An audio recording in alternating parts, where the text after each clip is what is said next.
Ikot jangka Village Defense Party, harangkat bat kahnyau terap Integrated Territorial Organization Baroto Area Unit, hene kasengi kelayo ban kemno ya Rikmenlang Lamare, uway na kihenrew ngut kibala phet na Jawai District Jail. Yaw ni Rikmenlang Lamare layo ban kemno hakasnong Chiabanai West Danger Hills District. Hadin bala kemno ya uni nakaliang jong ki VDP bat kakenhun HITO kil aiti no syakibor jong ki pulit. Ada jenis Rikmenlang yang member VDP, berangkat yang member yang HITO Baroto area, dan yok kami yang Rikmenlang Lamare, na kecnong Chiabanai. Ini yok kami yo, dah kecing yang kerap sistem yang dipajak, adin modalai u nejil.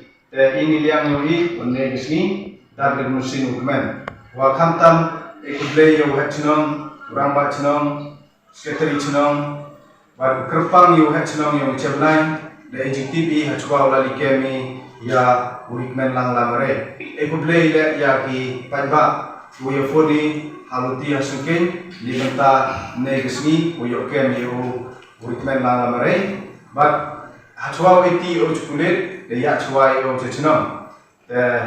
Ini liang ini kurpat i bor yang gaan.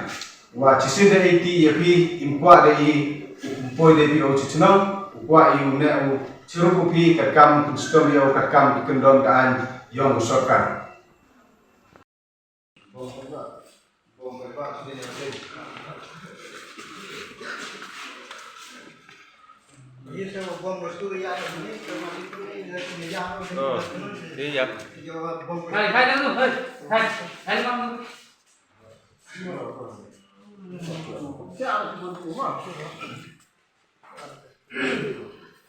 Hai.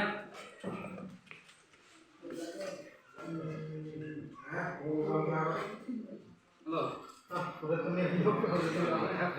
Semua setawa yang perlu.